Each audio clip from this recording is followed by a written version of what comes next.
Before you face the world, before you confront opposition, failure, or hardship, there is a battle that must be fought much closer to home. The greatest battle you will ever fight is not against circumstances or people. It is against the weaker version of yourself. That version whispers excuses, seeks comfort, avoids responsibility, and settles for less than you were created to become. It is quiet, persistent, and familiar, which is why it is so dangerous.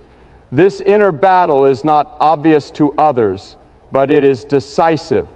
You can defeat external challenges and still lose if you never confront what is happening inside you. The weak version of yourself thrives on fear. Fear of failure, fear of change, fear of discomfort. It convinces you to delay what must be done, to justify what should be corrected, and to accept what should never be tolerated. Left unchecked, it slowly shapes your choices, your habits, and ultimately your destiny. You were not created to live ruled by excuses. Yet excuses are how the weak self survives. It says tomorrow instead of today. It says someday instead of now. It says someone else will do it, or the time isn't right, or the cost is too high. But every excuse strengthens weakness and weakens purpose. Every time you listen to that voice, it grows louder. The battle within is not won by emotion, it is won by truth. Truth exposes weakness for what it is, a barrier, not an identity. Feeling weak does not mean you are weak. Struggling does not mean you are defeated. But refusing to confront the struggle allows weakness to take root. Victory begins when you are honest with yourself, when you stop pretending and start confronting what needs to change. The weak version of yourself prefers comfort over calling. It wants ease instead of effort, safety instead of growth. But comfort has never produced strength. Comfort delays progress.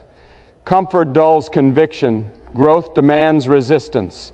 And strength is forged in the tension between who you are and who you are meant to be. This battle is daily. There is no single moment where it ends forever. Each day you choose which version of yourself will lead. Will it be the one that avoids discipline, or the one that embraces it? The one that shrinks back in fear, or the one that steps forward in faith? You cannot become stronger by accident. Strength is always intentional. Do not be surprised when resistance rises within you. That resistance is proof that change is happening. Weakness fights hardest when it knows its time is ending. The discomfort you feel is not a signal to stop. It is a signal that something old is being challenged and something new is being formed. You were never meant to be ruled by fear, hesitation, or compromise. You were created for courage, purpose, and endurance. But that stronger version of you will not emerge until the weaker one is confronted. And the moment you decide to face that battle within, the process of becoming truly strong begins.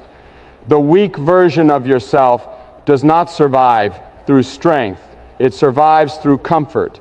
It grows in places where effort is avoided and standards are lowered. Comfort feels harmless at first. It promises rest, ease, and relief from pressure. But over time, comfort quietly steals ambition, dulls conviction, and replaces discipline with compromise. What begins as a desire for peace slowly becomes permission to stay small. Compromise is comfort's closest companion. It tells you that a little effort is enough, that partial obedience is acceptable, that you don't need to go all the way. It whispers that growth can wait, that change can be delayed, that discipline is optional. Compromise never asks you to abandon your values outright. It simply asks you to lower them slightly again and again until they no longer challenge you. The weak self avoids discomfort at all costs. It runs from pressure instead of learning from it. It chooses what feels easy over what is necessary. But nothing strong has ever been built in comfort. Muscles do not grow without resistance. Character does not deepen without challenge. Faith does not mature without testing. Comfort may feel safe, but it keeps you stuck exactly where you are. You were not created to live a life ruled by ease, yet comfort disguises itself as wisdom. It says protect yourself when what it really means is do not stretch. It says, be careful, when what it really means is, do not risk. Over time, that voice convinces you to settle for less than your potential, less than your calling, less than what you were meant to become. Weakness thrives where discipline is avoided. Discipline demands sacrifice. It asks you to say no to what feels good now so you can say yes to what matters later. Comfort resists that. It prefers immediate pleasure over long-term purpose. But every time you choose comfort over discipline, you strengthen the weak version of yourself. Compromise also affects integrity.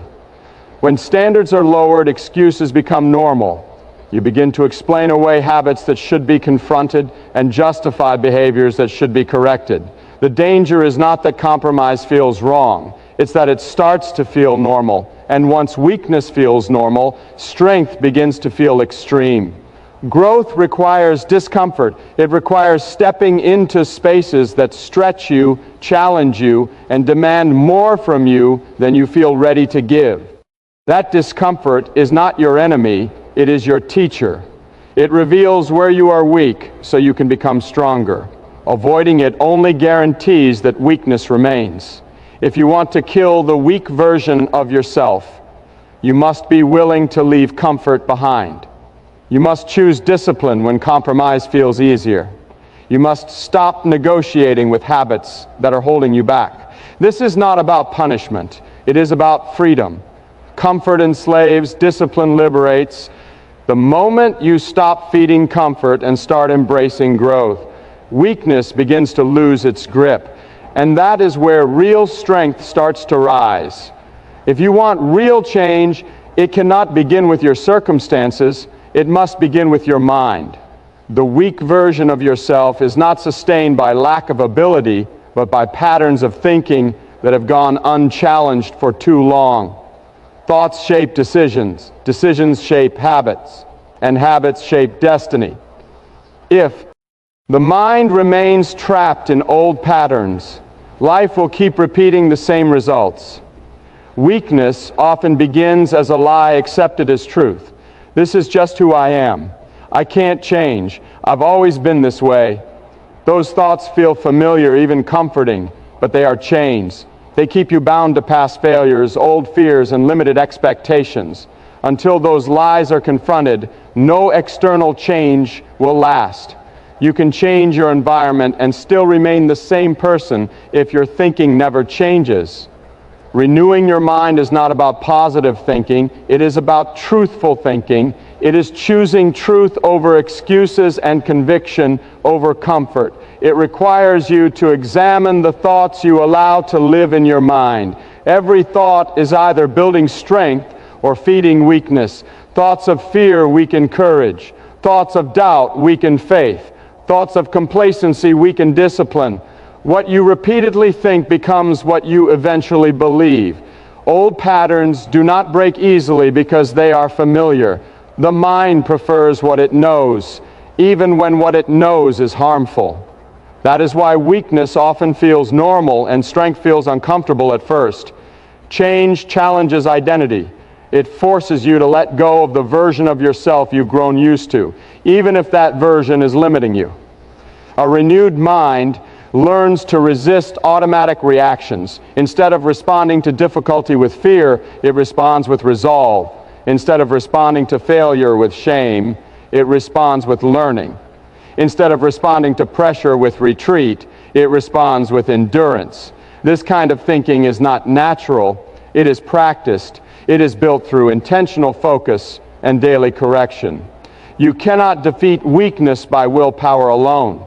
Willpower fades, but a renewed mind reshapes desire itself. When your thinking changes, what once felt difficult begins to feel necessary. Discipline stops feeling like punishment and starts feeling like freedom. Growth stops feeling like pressure and starts feeling like purpose. This renewal is not instant. It happens gradually through repeated choices. Each time you reject a weak thought and replace it with truth, strength grows. Each time you refuse to rehearse fear and choose courage instead, old patterns lose power. The mind is trained through repetition just like the body. What you practice daily becomes your default response. There will be resistance. Old thoughts will try to return.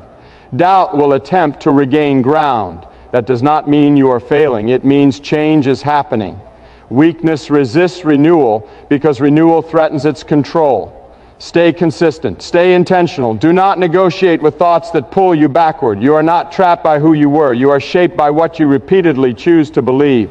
When the mind is renewed, patterns break, habits change, and a stronger version of you begins to emerge. And once your thinking changes, weakness no longer has a place to hide. Strength is often misunderstood. Many believe it is something you feel in a powerful moment or see displayed in bold actions. But true strength is rarely loud or dramatic. It is quiet, steady, and built over time. It is formed in discipline and proven through obedience. Without these two, strength remains an idea rather than a reality. The weak version of yourself resists discipline because discipline demands structure, sacrifice, and consistency. It asks you to do what is necessary even when it feels uncomfortable. Discipline does not wait for the right mood. It does not depend on motivation. It simply shows up and does the work. That is why discipline is powerful. It carries you forward when feelings cannot. Obedience goes even deeper. Obedience is not about convenience. It is about alignment. It is choosing to follow what is right, even when it costs you something. The weak self negotiates with obedience. It looks for shortcuts, exceptions, and excuses. But strength is built when you stop negotiating and start committing. Obedience trains the heart to trust beyond understanding and act beyond emotion. Discipline without obedience can become pride, and obedience without discipline can become inconsistent. Together they form inner strength that does not collapse under pressure. Discipline shapes your habits. Obedience shapes your character. Habits determine how you live. Character determines who you become. When both are practiced daily, strength becomes part of your identity. There will be days when discipline feels restrictive and obedience feels heavy. On those days, the weak self will whisper that it's too much, that it can wait, that skipping once won't matter. But strength is built in those exact moments. Every time you choose discipline over ease, you weaken the weak self. Every time you choose obedience over emotion, you strengthen your spirit. True strength is not proven when it is easy to do the right thing. It is proven when it is difficult and you do it anyway, when no one is watching, when there is no immediate reward, when the outcome is uncertain. That is where discipline and obedience do their greatest work. Discipline teaches you self-control. Obedience teaches you surrender. One trains your actions, the other trains your heart. Together, they prepare you to stand firm when life applies pressure. They keep you from collapsing when circumstances change and emotions rise and fall. The strongest people are not those who never struggle. They are those who refuse to quit. They have learned to obey even when they do not understand, and to stay disciplined even when they do not feel strong. Over time, this kind of living produces resilience, clarity, and confidence that cannot be easily shaken. If you want to kill the weak version of yourself, you must commit to discipline and obedience daily. Not occasionally, not when it feels convenient, daily. That is where true strength is formed. Not in moments of emotion, but in consistent faithfulness. And when discipline and obedience lead your life, weakness no longer has the power to rule you. Every day, fear stands at the door of your life and asks for permission. It does not always come loudly. Sometimes it sounds reasonable. It speaks in cautious tones, pretending to protect you, warning you not to risk too much, not to step too far, not to expect too much. But fear is never neutral. When it is allowed to lead, it keeps the weak version of yourself alive. Fear thrives on hesitation. It magnifies uncertainty and minimizes purpose. It reminds you of past failures, highlights potential loss, and convinces you that safety is wiser than courage. But fear does not care about your calling, it only cares about control. And as long as fear controls your decisions, growth will remain limited. Purpose, on the other hand, calls you forward. It does not deny fear, but it refuses to bow to it. Purpose asks you to move even when your hands shake, to speak even when your voice trembles, to step forward even when the path is unclear. Purpose is not reckless. It is resolute. It understands that courage is not the absence of fear, but the decision to act in spite of it. The weak self chooses fear because fear feels familiar.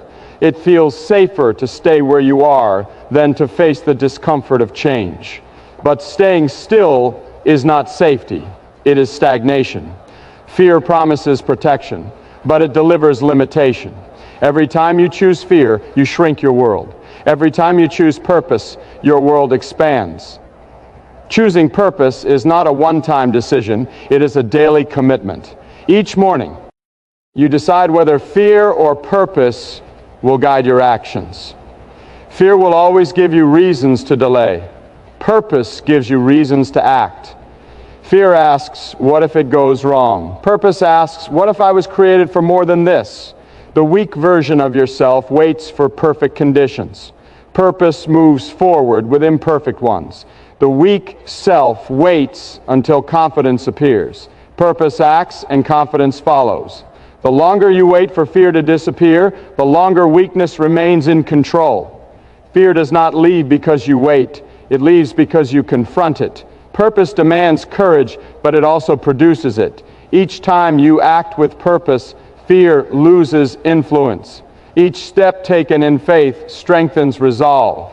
Over time, what once felt impossible begins to feel necessary. Courage grows not from thinking about action, but from taking it. There will be moments when fear feels overwhelming. That does not mean you are failing. It means you are on the edge of growth. Fear often rises strongest when purpose is about to be fulfilled. Do not mistake resistance for a sign to stop. Often, it is confirmation that you are moving in the right direction.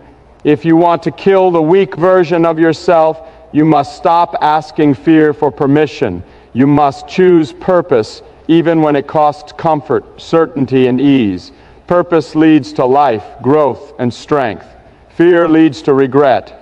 So choose purpose today. Choose it again tomorrow. Let courage guide your steps, not fear. And when purpose leads, the weak version of you no longer survives. Killing the weak version of yourself is not a single dramatic moment. It is a daily decision. It happens quietly, in the ordinary choices you make when no one is watching. Each day you decide which voice you will listen to, the one that calls you toward comfort or the one that calls you toward growth. Strength is not inherited overnight. It is formed through daily surrender and steady faith. Surrender is often misunderstood. It is not giving up, it is giving over control. It is recognizing that strength does not come from pride or self-reliance alone, but from trusting beyond yourself. The weak self clings tightly to control because control feels safe. But real strength is found when you release what you cannot carry and choose to walk forward in faith. Daily surrender requires humility. It asks you to admit that you do not have all the answers, that you cannot do everything in your own strength. This humility is not weakness. It is clarity. It aligns your heart with truth and keeps you grounded when success tempts pride and failure invites despair. A surrendered life remains teachable, resilient, and focused. Faith is what sustains surrender. Faith is not passive, it is active trust. It moves even when certainty is absent.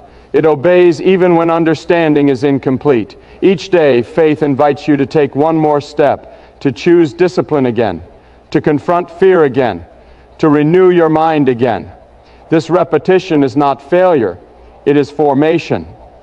The weak version of yourself survives on inconsistency. It appears when discipline fades and commitment wavers. Daily surrender removes its hiding place. When you consistently choose faith over feeling, obedience over comfort, and purpose over fear, weakness begins to starve. Strength grows in its place. There will be days when surrender feels costly, days when faith feels stretched and obedience feels heavy. But those are the days that shape you most.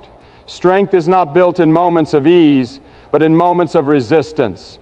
Every time you surrender again, you reinforce who you are becoming. A stronger you is not someone without struggle. It is someone who knows where to place their trust when struggle comes. Faith does not remove difficulty, but it anchors you through it. It keeps you from collapsing under pressure and reminds you that you are not walking alone. Over time, daily surrender changes your identity. You stop reacting out of fear and start responding with wisdom. You stop avoiding discipline and start embracing it. You stop negotiating with weakness and start walking in strength. What once felt unnatural becomes normal. What once felt difficult becomes necessary. This is how the weak self is defeated, not through force, but through faithfulness. Not through emotion, but through obedience. Not through one decision, but through many faithful ones repeated day after day. And when surrender becomes your lifestyle, the stronger version of you will stand firm and unshaken.